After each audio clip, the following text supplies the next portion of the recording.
Salut! Bienvenue dans À Cheval, le podcast de l'équitation collaborative. Je suis Morgane, je suis coach en équitation et j'accompagne mes élèves, peu importe leur discipline ou leur niveau équestre, vers plus de collaboration dans leurs échanges avec leur cheval.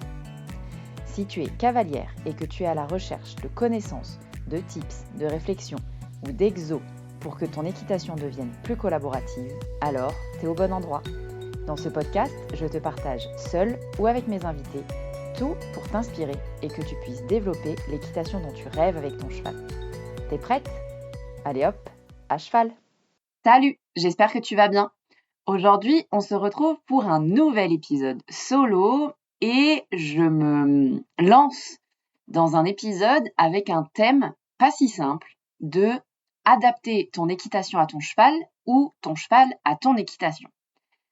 C'est hyper intéressant et en fait ce sujet, j'ai eu envie de le traiter de retour de ma tournée parce que tu le sais peut-être, j'ai fait une grande tournée en France, sur la moitié ouest de la France au mois de janvier là.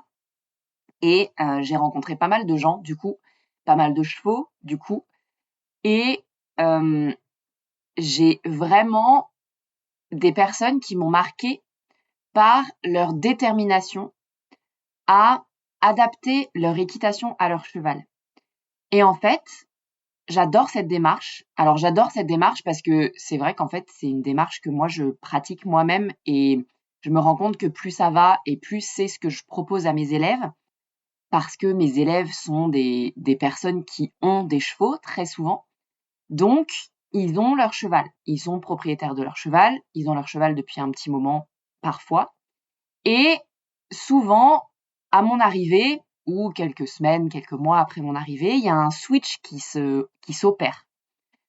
De passer, d'essayer d'adapter leur cheval à leur équitation. Ce que je leur propose souvent, c'est de switcher ça vers adapter leur équitation à leur cheval. Et c'est un exercice qui est hyper intéressant à faire et qui n'est pas mieux que adapter son cheval à son équitation. C'est juste que moi, c'est la façon dont j'ai choisi d'enseigner et c'est la façon qui me permet d'avoir le max de collaboration des chevaux. Et adapter son équitation à son cheval, ça veut dire quoi par rapport à moi ? Ça veut dire quoi dans mon esprit ? Ça veut dire que les personnes qui travaillent avec moi, souvent, je leur pose des questions assez directes sur, en vrai, pourquoi elles ont un cheval ? En vrai, pourquoi elles font de l'équitation ? Et en fait, très souvent, elles ont un cheval parce qu'elles aiment la relation au cheval. Elles font de l'équitation parce qu'elles aiment la relation au cheval. Et parfois, elles aiment la technique de compétition, la technique équestre, et elles font de la compétition. Ou même pas, parfois elles aiment juste la technique équestre. Mais en fait, il y a vraiment ce truc de, très souvent, le point de départ d'achat d'un cheval, c'est le cheval. C'est la passion du cheval. C'est l'envie de passer des moments de qualité avec un cheval. C'est rarement la passion de l'équitation, pour la technique équestre pure. C'est vraiment très souvent lié au cheval. Et en fait, le truc qu'une de mes élèves a réalisé là, et que j'ai réalisé avec elle du coup, ce qui est hyper intéressant, c'est que il y a vraiment ce truc où pendant des années, on lui a proposé d'adapter son cheval à son équitation, enfin à l'équitation qu'on lui proposait, à l'équitation de son coach en fait, et à l'équitation classique, en vrai. Et il se trouve qu'elle a un cheval qui est pas méga adapté pour la version de l'équitation qu'elle voulait faire jusque-là. Dans le sens où c'est par exemple un cheval très chaud avec beaucoup d'expressivité, qui est très expressif. Je sais pas si l'expressivité c'est très français comme mot, mais c'est un cheval qui est très expressif, très chaud, qui peut avoir tendance à monter assez vite dans le stress, dans les tours, dans les manifestations assez impressionnantes d'énergie. Et elle voulait un cheval pour aller faire des balades tranquilles. Et donc, quand je vous dis ça, c'est pas tellement un cheval adapté à l'équitation qu'elle voulait faire au départ, aller faire des balades tranquilles. Donc elle, dans aller faire des balades tranquilles, elle s'imaginait prendre son cheval, je caricature à fond, hein, mais prendre son cheval une fois par semaine, lui mettre la selle sur le dos et partir faire une balade. Et en fait, c'est pas tellement possible parce que ce cheval-là, il est chaud, parce que elle a des manifestations de peur et des manifestations vives. Quand il a envie de rentrer à la maison, par exemple, il rentre à la maison, quoi. Et si jamais il est pas trop d'accord pour refaire demi-tour, ça peut partir assez vite, assez fort, assez loin. Et en fait, elle s'est assez vite rendue compte qu'elle se sentait pas en sécurité à cheval sur son cheval. Donc, elle a fait beaucoup de travail à pied. Elle fait encore beaucoup de travail à pied, cette personne-là. Et en fait, il y a quelques mois, elle a eu vraiment une grosse frustration parce qu'on lui renvoyait très très souvent oui, mais t'as un cheval et tu montes même pas dessus, machin. Et jusqu'au moment où je lui ai vraiment posé la question honnête, tu vois, de dire mais c'est quoi, pourquoi t'es propriétaire de ton cheval? Et est-ce que dans passer des bons moments avec mon cheval, ça veut forcément dire monter à cheval sur mon cheval? Et il y a un switch qui s'est opéré chez cette personne-là qui s'est dit bah non, en vrai, en ce moment, je kiffe plus aller faire mes balades en main avec mon cheval. Et ça se passe très souvent, ça se passe beaucoup mieux, très souvent, que en fait me mettre à cheval sur mon cheval, ça me stresse d'avance. Et mon cheval, il a pas l'air vraiment ok.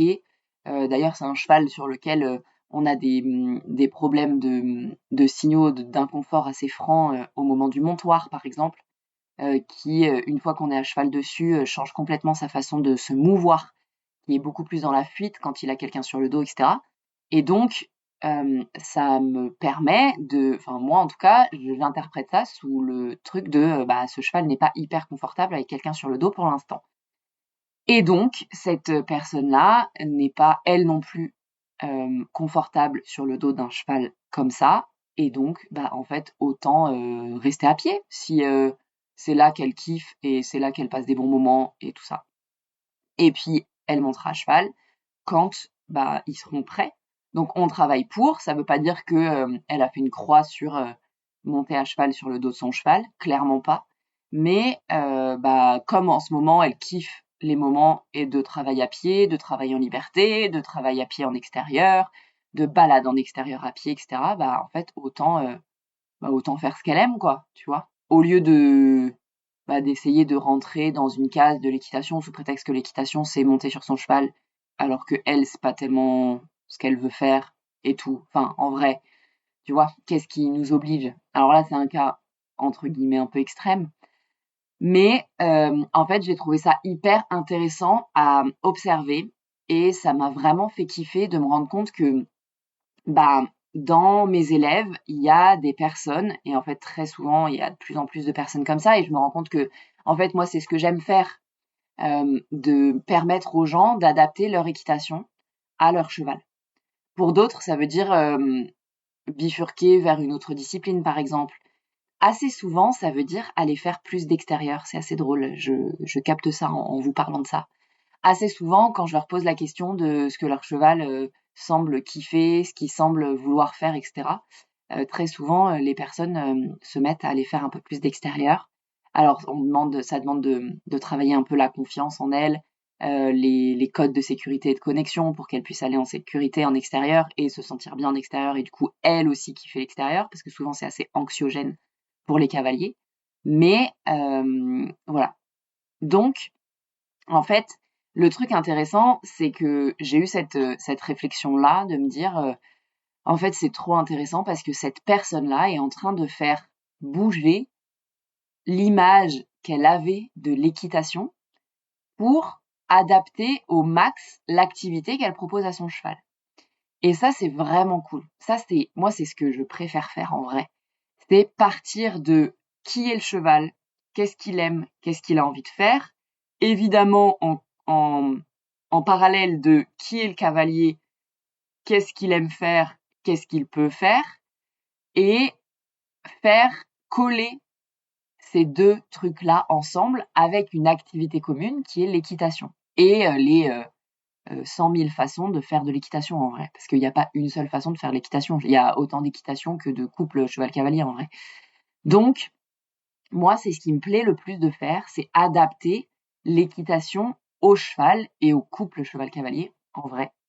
Mais du coup, sur cet épisode, ce qui m'intéressait, c'est de te permettre de te poser la question si toi, tu étais là dans une démarche de faire coller ton équitation à ton cheval ou faire coller ton cheval à ton équitation. Ce qui n'est pas tout à fait la même philosophie et ce qui n'est pas moins quali. C'est-à-dire qu'on peut aussi choisir d'avoir un cheval et de faire une discipline particulière. Par exemple, je pense à l'endurance, je sais pas pourquoi. Je pense à l'endurance là et du coup d'entraîner notre cheval pour faire l'endurance, même si au départ, c'est peut-être pas un cheval d'endurance.